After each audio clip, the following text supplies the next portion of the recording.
कहे कि धोवा तो धोवा तनी भीतरे के धोवा और बाहर धोवे अभिमानी है ना, इसलिए भीतर धोइए। और संत बाबा के साथ में होता क्या है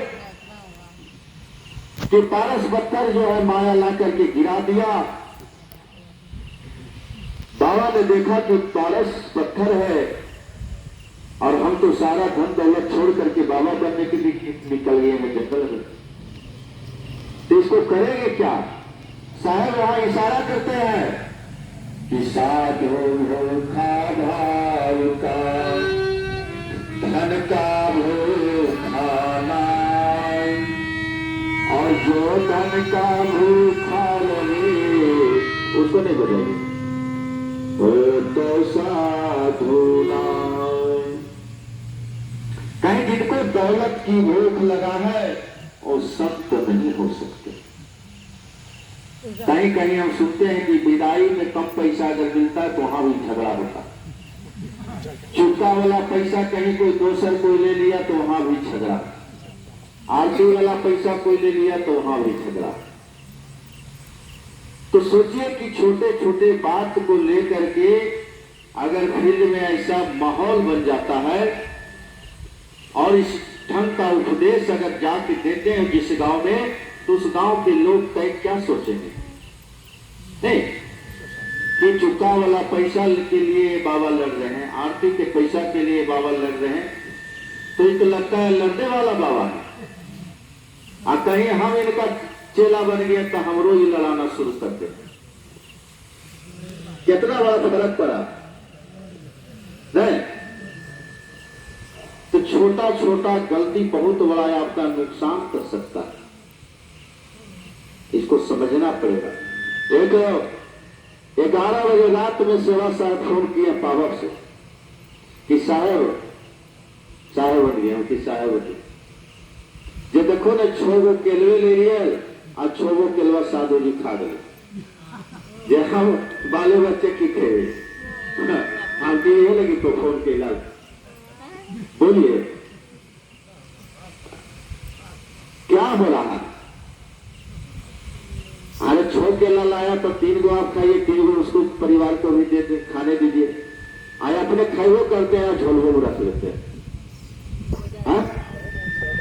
तो इस सब पर बहुत गहन से आपको ध्यान देना पड़ेगा, क्योंकि शायर कहे कि राजा करे रंग करे और करे दुनिया, और साधु करे सरसों भर शोर हो जाए दुनिया। कहे कि राजा भी गलती कर रहा उसको कोई देखने नहीं जाएगा, और प्रजा भी अगर गलती कर रहा तो उसको भी कोई देखने नहीं जाता। और कहीं बढ़ता बढ़ता माला पेन करके और सरसों भर भी अगर गलती किए तो तुरंत पकड़ा जाएगा, है? क्योंकि जिसमें कालिख लगा हुआ है उसमें मोबिल भी अगर खोद देकर कुछ देर के लिए छिप जाए नहीं, वो तो लेटाया हुआ है ये। लेकिन अगर सादा कपड़ा है उसमें अगर थोड़ा सा भी अगर कालिख लग जाए तो बहुत दूर से दिखाई देगा कि लगता है कि कालिख है। तो बहुत बारीकी से समझना पड़ेगा कि हम एक संत हैं, और संत होकर के ऐसे विचार कहीं विदाई के लिए लड़ते हैं, कहीं केला के लिए लड़ जाते हैं, कहीं कुछ के लिए लड़ जाते हैं, तो बहुत ही सोचने की बात है। तो साहब कहे कि साधु भूखा भाव का धन का भूखा नहीं, और जो धन का भूखा रहे वो तो साधु। एकदम क्लियर है। लेकिन वो बाबा बुद्धिजीवी थे, उन्होंने क्या किया कि उस पारस पत्थर को उठा लेते और उठा करके अपने झोले में रख लिया। चलते चलते देखा कि एक लोहार हंसुआ टूट रहा है, वहां जाकर के बैठे, कहे बच्चा बड़ा जोर से प्यास लगा, एक गिलास पानी पिलाओ। बाबा को पानी पिलाया, बाबा ने अपना झोला से पारस पत्थर को निकालते हैं और देते हैं। कहते कि बच्चा तुम्हारे पास में जितना लोहा है सब में सटा दो, सब सोना बन जाएगा। तो वहां ने कहा कि बाबा हमको दे दीजिए, बहुत गरीब है। कल के अरे बोला देने के लिए था तब नहीं निकाले, हम तो देने के लिए निकाले हुए, लेकिन एक शर्त है। कहें कि क्या शर्त है? तो जिस दिन हम वापस आ जाएंगे, जिस दिन हम वापस आ जाएंगे उस दिन एक पारस पत्थर हमको वापस कर देना, किसी और को दे देंगे। और जब तक हम नहीं आते हैं तब तक जितना सोना बनाना है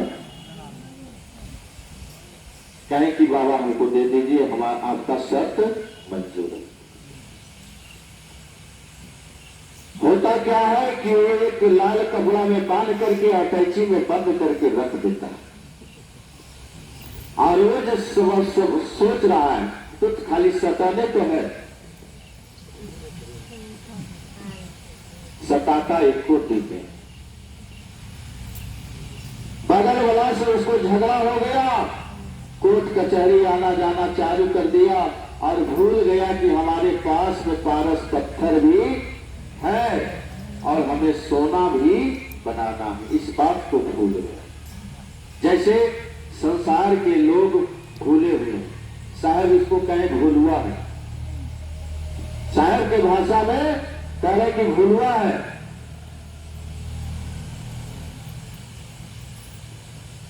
और उधर से बाबा जब आ जाते हैं बहुत बरस के बाद, तब कहते हैं कि बच्चा पहचानते हो?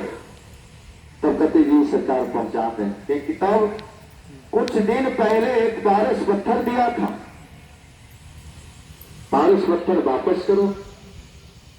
तब कहता है कि बाबा 5 मिनट के समय दीजिए, बस तुरंत सता करके आपको दे दे। बाबा ने कहा कि नहीं, 1 मिनट का समय तुमको अब, क्योंकि बहुत विलंब कर दिया,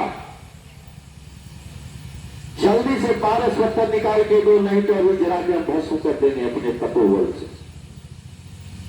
कुपित हो गए, क्योंकि देखे कि ऐसे आलसी आदमी है, सताने में कितना टाइम लगता है, वो सताया नहीं। अब सोचा कि कहीं बाबा कुपित हो गए, कहीं श्राप दे दिए तो हम जो रोज तवा खा रहे वो भी सब, क्योंकि संत के मुख में आग और पानी दोनों है, लेकिन सच्चा संत रहेगा वो आज वो सत्य है। क्योंकि तपवल शंकर करें संहारा, तपवल विष्णु पालनहारा, तपवल ब्रह्मा सृष्टि रचिता, रजोगुण तमोगुण और सतोगुण, एक तीनों मिलाकर के सृष्टि चला रहा है। ये साधारण बात नहीं है, आसमान में कोई खंभा लगा हुआ नहीं। हम लोग इधर से इधर पानी करते हैं तो पाइप ले जाते हैं, और बादल कितना भारी भारी पानी को इधर से इधर कर रहा है। तो किसका प्रभाव है? तप का प्रभाव है। लेकिन तप जो है उत्तर, एक जगह रामायण में भी बात आया कि आडंबर पाखंड से लुप्त है सत्य ग्रंथ, कहेंगे इस कलयुग में इस महापाप होगा और सत्य चीज को मुक्त कर देगा, दबा देगा। लेकिन कितने दबाने के बाद सत्य के ही सहारे सारा सृष्टि रहेगा। वो सत्य कहीं न कहीं छुप करके, चाहे वो झोपड़ी में रहे चाहे कहीं भी रहे, वो अपना काम करता रहेगा, लेकिन करेगा। तो हमारे भीतर जब वो चीज रहेगा तो कहीं डरने की बात, डरता है झूठ, सत्य कहीं डरता नहीं है। चाहे कितने बड़ा सूली पर उसको क्यों नहीं चढ़ा देते, हंसते हंसते अपने सूली पर चढ़ जाता है, और झूठ पीछे भागेगा, क्योंकि उसको डर है। होता क्या है कि पारस पत्थर पे बाबा ने दे दिया, बाबा को, बाबा ने पारस पत्थर लिया और चलते रहा। साहब वहां है कि कल करो सो आज करो, आज करो सो अब, और पल में परलेगा तो बहुरी करेगा। कहीं तुम्हारे जीवन में कभी परलय आ जाएगा। इस संसार में भूलुआ बन करके मत रहो, जागे रहो, कि जागे रहो होशियार एक दिन चोरवा और भजन गाते हैं ना, एक जागे रहो, किस दिन आपको चुरा करके और लेके चला जाएगा, इसका कोई गारंटी नहीं है। तो ये तो दृष्टांत आप लोग समझ गए टारस पत्थर वाला, लेकिन अब सही बात को बताने जा रहे हैं, कान खोल करके सुनिएगा। एक मनुष्य का जीवन जो मिला है एक लोहे जंजर की भांति, ऐसे ऐसे शरीर नाना प्रकार के बनते रहते हैं और बिगड़ते रहते हैं, लेकिन जो गुरु कर लेते हैं इस शरीर में रह करके तो पारस पत्थर में सट जाते हैं और अपने आप को कंचन बना देते हैं। लेकिन जो कल और परसों करते हैं, आज और बिहान करते हैं, काल उसको कल का समय नहीं देगा। जब जम राजा आ जाएगा कि चलिए भजन गाते हैं कि आई तो जब राजा पलंग चढ़ी बैठी है ना, जब सीना पर जब बैठ जाएगा और कहेगा कि जल्दी से इस घर को खाली करो, बहुत दिन इस घर में आराम किया, अब चलो तुम्हारे लिए दूसरा घर का इंतजाम किया, तो उस दिन आंसू बहाइएगा। तो उस दिन आंसू बहाने से कोई फायदा नहीं है ना। और जमराज एक सेकेंड का समय नहीं देगा, जैसे बाबा ने आपसे पारस पत्थर ले लिया, चलो। इसलिए आपके जीवन में एक एक पल कितना कीमती है आप हिसाब नहीं लगा सकते। इसीलिए साहब कहें कि श्वास श्वास में नाम ले, व्यथा श्वास मत खो, ना जाने किस श्वास में आवागमन ना हो। कौन सा श्वासा बाहरी रह जाए इसका कोई ठिकाना नहीं है, लेकिन हम लोग को तैयार रहना, क्योंकि अगर तैयारी बना कर रहेंगे तो शरीर ही चाहिए, इस शरीर को छोड़ करके उस शरीर में प्रवेश कर जाए। लेकिन कहीं किसी के कस्टडी में अगर ये जीव चला जाता है तब क्या हो जाएगा? तब तो ये सुख नहीं मिलेगा, जैसे ये पंखा का हवा, ये बैक, ये बाजा, ये सत्संग, ये सबसे मिलना जुलना, ये आसन सिंहासन मिलेगा नहीं मिलेगा। खूंटा में पहनाने के बाद मच्छर काटते रहेगा, मक्खी काटते रहेगा, कांटों में देखते हैं कितना जानवर पड़ा हुआ। तो कितना खुशी का टाइम है, कितना कीमती चीज है, इसका कोई मूल्य नहीं लगा सकते। बहुत बड़ी चीज है, इसको समझना पड़ेगा। साहब कहें कि संत मरे तो क्या रोना, जरा सुनिए कितना बड़ा बात बोल रहे हैं कि कहें कि संत मरे तो क्या रोना, जो अपने घर को जाए। और रोना तो है निबड़ा जो हाथों हाथ दिखा। कहें कि उस जीव को रोना पड़ेगा जो हाथ हाथ जाकर के बिके, और जो अपने घर, जैसे मनुष्य का शरीर है फिर से मनुष्य का शरीर मिल गया, अपने घर में है। देखते हैं कि कोई बच्चा जब जन्म लेता है तो देखते होंगे कि कोई बच्चा के खिलखिला के हंसता और बहुत गो हाथ पटकता है, खिलखिलाता है, आनंद मगन है ना।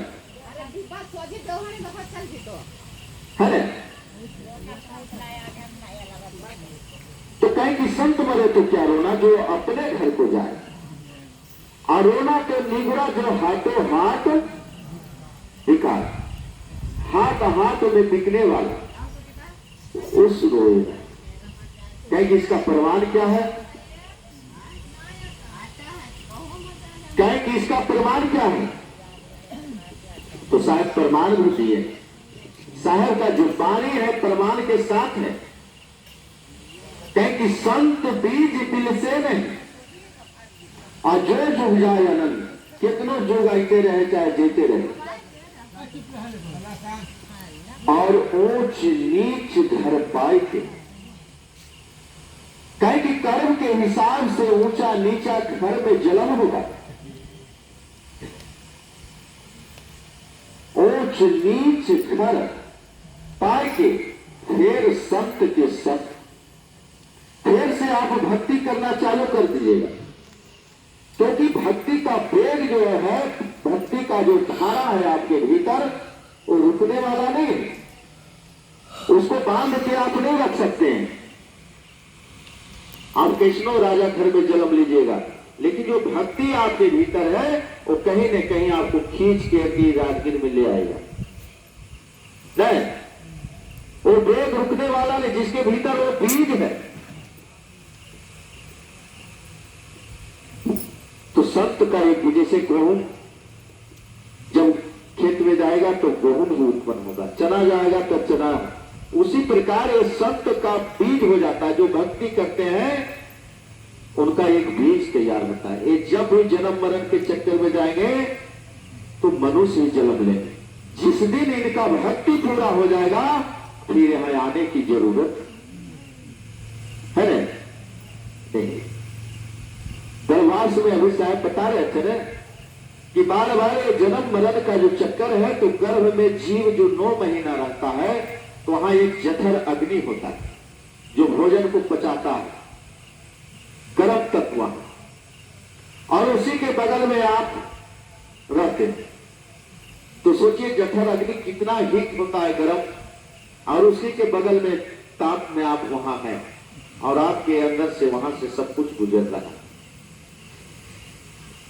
है ना। तो ये बहुत बड़ी चीज है। साहब कहें कि बटोरिए सिमट सिमट भरिए तलावानी, रोज थोड़ा थोड़ा आपके भीतर वो गुण आना चाहिए, ताकि आप परमात्मा के नजदीक होते चले जाए। वैसे अवगुण आपके भीतर नहीं आने लगे कि परमात्मा से आप दूर होते चले। तो बहुत बारीकी है। साहब तो कहें कि भक्ति के मार्ग है अति चीनी, और जैसे है मकरा के तार निगुरा क्या जाए। जो भक्ति नहीं करता उसको क्या मालूम है। 2 टीका गोबर पर लगा देंगे, 2 टीका लहुआ में, 2 टीका पकवान, 2 टीका हो जाए, 2 टीका उतना से ज्यादा नहीं जाए। क्योंकि भक्ति के मार्ग है अति चीनी।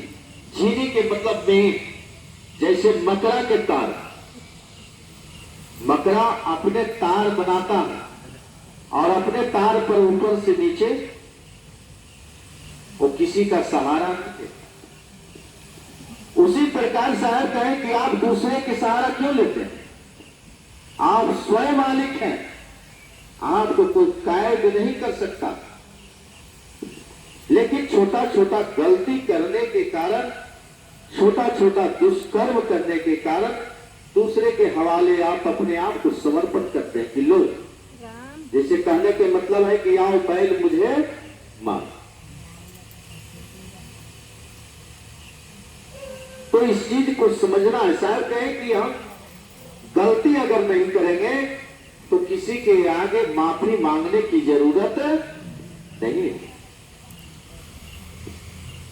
इसको उत्तरकांड में बहुत सजा करके तुलसी बाबा भी लिखे हैं कि राम जी अपने मुख से कह रहे हैं, जब अयोध्या से उनका जब जल समाधि होने लगा तो उससे कुछ पहले वो एक सत्संग करते हैं, और सत्संग में ये बात को रखते हैं राम जी की, हे भाई सतगुरु वैद वचन विश्वास, हमारा नाम लेने से तुम्हारा कल्याण नहीं होगा।